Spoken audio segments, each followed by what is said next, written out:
Hola, bienvenidos a Pensar Economía. Ya estamos aquí con Nicolás Lucich para hablar de más temas de la actualidad. En este caso, hablar sobre el resultado fiscal. ¿Qué dicen las cuentas del Estado en este casi mitad de año que estamos ya, ¿no? ¿Qué tal, Pepe? Sí, vamos a ir visualizando cómo viene, como tú decís, el saldo de ingresos y egresos del Estado. Los últimos datos son a marzo. Pero como tú bien lo decís, ya vamos esbozando cómo viene el panorama, porque estas cosas no se alteran mucho de un mes para el otro. Y la noticia no es del todo cómoda, por decirlo de una manera. El déficit fiscal del Uruguay ha ido aumentando paulatinamente en estos meses, de un eje del 2%, en que estuvo, digamos, un año atrás, con algunas fluctuaciones por razones más coyunturales, pero es una situación fiscal muy buena. Ahora está planteando algunas luces amarillas, capaz que es un poco exagerado decir una luz amarilla porque, digamos, las condiciones no son de gravedad ni mucho menos, pero algún sonido de alerta, alguna llave que se va moviendo como para alertar que el asunto ya no está tan cómodo como antes. Vamos a compartir con los televidentes justamente cómo viene la evolución del déficit en una gráfica en los últimos años. Lo que estamos planteando aquí, para que lo tengan claro, es el déficit fiscal al cierre de cada año y después en la última barra el déficit fiscal anual a marzo de este año. El año pasado el déficit había terminado el 2,3% del PBI. Era un déficit importante, de algo más de 1.000 millones de dólares, pero que el Uruguay lo financia bien, tiene buen acceso a los capitales y no es una cifra demasiado elevada. Sin embargo, con una economía que ha crecido mucho y está fuerte, el déficit aumenta. Y ahí es donde empieza a preocupar, porque ya se está yendo a cerca del 3% del PBI. Ahí el Ministerio de Economía hace algunas correcciones y las hace bien, porque estrictamente el déficit fue 3,2%. Pero eso es por algunos efectos de calendario de pago. Cuando se corrige eso nos da 2,9. Y esa es la cifra que tenemos que tomar y es la que está en la gráfica. Y bueno, ya 2,9, 3% redondeando, hablamos de unos 1.500 millones de dólares. Y es una cifra que ya es más respetable, que financiarla, digamos, si bien Uruguay, como lo vamos a ver, tiene buen acceso a los mercados de crédito, es una cifra importante. Y bueno, ¿cuál es el problema que hay de fondo? Y es lo que queremos analizar con los siguientes cuadros. La dinámica del déficit no es fácil de corregir. Acá lo que vemos en primera instancia son las cifras en términos absolutos, en millones de dólares. Fíjense ustedes que de valores de 400 y pico, 2010-2011, ya no vamos a 1.300 y pico en el 2012. Fue un déficit importante, sobre todo por la sequía que obligó a gastar mucho a las empresas públicas en generación. 2013 baja un poco, pero ya ahora en 2014 se va, como decíamos, por encima de los 1.500 millones de dólares. ¿Y por qué se da este déficit? Vamos al siguiente cuadro para compartir con los televidentes la explicación. Porque los ingresos del Estado, acá estamos con un mapa, digamos, más de más plazo, ¿verdad? Comparando cómo era el dato anual en miles de millones de pesos. Estos son pesos corrientes. Los ingresos, los egresos del Estado, el saldo primario, los intereses y finalmente las cuentas finales. El Estado uruguayo ha aumentado sus ingresos de una manera enorme. En los últimos 3 años, casi 50%. Y esto es reflejo de un buen crecimiento de la economía, que ha estado creciendo a tasas superiores al 4 o 5%, incluso más que eso en algunos años. Y además de una mayor capacidad de recaudación de las oficinas recaudadoras, básicamente de DGI y BPS, que están reduciendo la informalidad, están alcanzando a más gente para que pague los impuestos, y eso también es positivo. Ahora, ¿qué pasa? Los egresos crecen a una tasa mayor, 57%.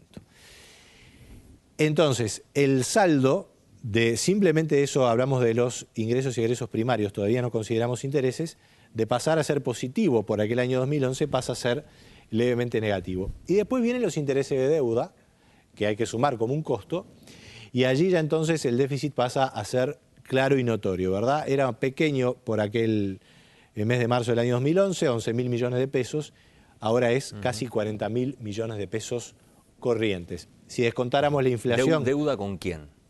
Bueno, básicamente. Esos intereses son los intereses generales del Estado uruguayo, desde las intendencias pasando por empresas públicas, y después toda la deuda del gobierno uruguayo más la del Banco Central. ¿Con quién? Bueno, hoy por hoy ya no se habla tanto de deuda externa o interna, la deuda es más general y ya no hay un problema, digamos, de dependencia del endeudamiento externo como se daba en otras épocas del Uruguay. Hay mucha deuda que está en manos de las AFAPs, por ejemplo. Es decir, allí es una deuda que está totalmente en manos de uruguayos, también hay otra deuda que está en inversores uruguayos y deuda, por supuesto, está en el exterior. Aumentaron los intereses en buena medida también porque hay una mayor deuda en pesos, entonces es una deuda un poco más costosa, eso ha sido una política del gobierno y eso hay que tenerlo en cuenta. Es decir, el Uruguay, a pesar de que los intereses generales en la economía del mundo por toda la crisis financiera bajaron mucho, optó por colocar en pesos y ahí tenemos entonces un aumento del interés. Pero lo que quería destacar antes de eso, Pepe, es que los egresos vienen con un aumento estructural. Esto no es un déficit que se genere por una circunstancia de tipo presupuestal, donde hay proyectos que se desarrollan en el gobierno y, como sucede habitualmente, terminan aplicando los recursos o haciendo el gasto hacia el final del periodo, obras, proyectos a distintos niveles del gobierno. Eso se da, pero en menor medida. No hay lo que se denominaba en otras épocas un carnaval electoral. En año electoral. En año electoral, que bueno, las oficinas públicas culminan sus proyectos, despliegan sus inversiones para hacer carreteras, escuelas. Eso no es lo que se está dando ahora en mayor medida. Lo que hay más bien un déficit estructural de egresos que son justamente estructurales. Son egresos que no van a bajar en el futuro. No son flexibles. ¿Qué se explica a través de qué cosas, por ejemplo? Sobre todo, salarios y funcionamiento del gobierno en general y el tema pasividades. El tema pasividades que, por constitución, tiene que ajustarse según el índice medio de salarios y está generando en pesos corrientes un aumento del 12% todos los años, de un monto que es enorme, ¿verdad? Lo hemos analizado aquí en el programa, que son proporciones en el gasto público cercanas al 35-40% del total de gasto. Y eso no corrige al futuro, no baja. Entonces, si no baja eso, lo que hay que ver es cómo viene la recaudación. Y lo que vemos es que si bien viene aumentando, lo está haciendo ahora en menor medida. Justamente en el dato de marzo lo que se ve es que el ingreso del Estado se mantuvo quieto, incluso bajó un poquito. Y no es que la economía no esté aportando ni esté generando, la gente está pagando cada vez más impuestos porque, y lo vamos a ver en la... Bueno, lo estamos viendo ahí. Fíjate vos en el último renglón, los egresos del Estado respecto al PBI, que por allá por el 2011 eran 27% del PBI, incluso un poco menos si hacemos alguna cuenta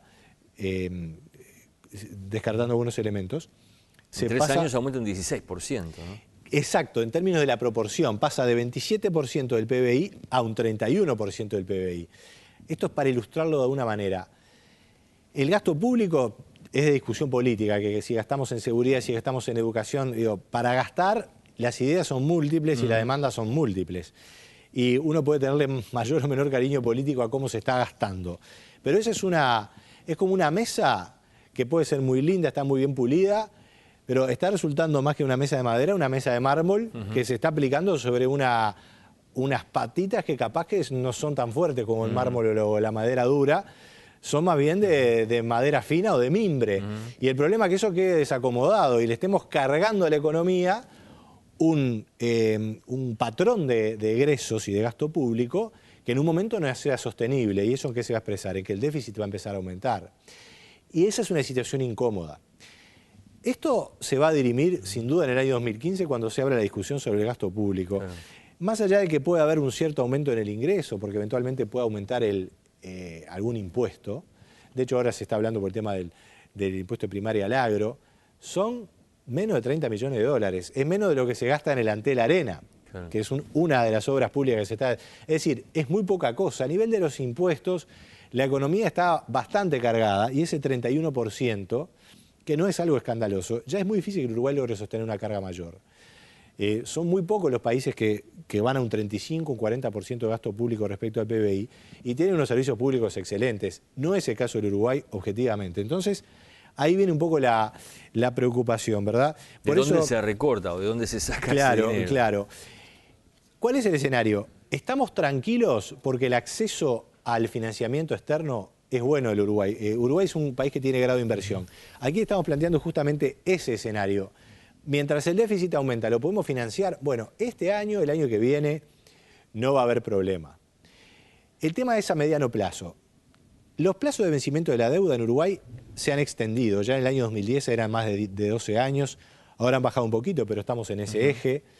El porcentaje de deuda total que vence en el año inmediato es muy bajito, 2,4%.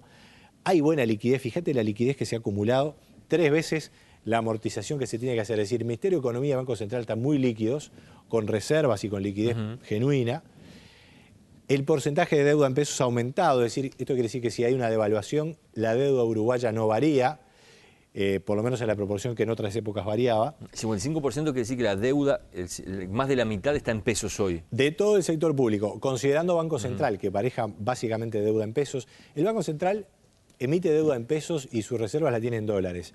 Tiene un desbalance allí, tiene un costo enorme porque las colocaciones en dólares dan poquísimo y tiene costo de intereses en pesos que es mayor. Pero tiene un seguro cambiario importante, entonces le permite a Uruguay eventualmente devaluar, como parcialmente lo ha hecho en estos años o en estos meses, sin afectar la deuda. Claro, es más cara la deuda en pesos, como se ve ahí, casi 10%, incluso la deuda unitaria indexada, que es en pesos indexados, es 4%, pero sobre la inflación, y en dólares es más baja, pero claro, hay un riesgo cambiario. Entonces, el escenario de endeudamiento es bueno, es cómodo, igual tiene un grado inversor. Pero lo que no es del todo cómodo es esa dinámica del déficit y hay que ver allí cómo está ese gasto estructural que no está para nada flexible y que le quita margen de maniobra, obviamente, al gobierno y a las posibilidades de, obviamente, cambiar gasto. Hay gente que dice, bueno, hay que gastar más en seguridad, más en salud, más en educación. Y bueno, ¿cómo se articula eso? Tema para 2015. Muy bien, lo hablaremos entonces. Gracias, Nico. No cabe la menor duda, encantado. Vamos cerrando por aquí Pensar Economía, los esperamos la semana que viene.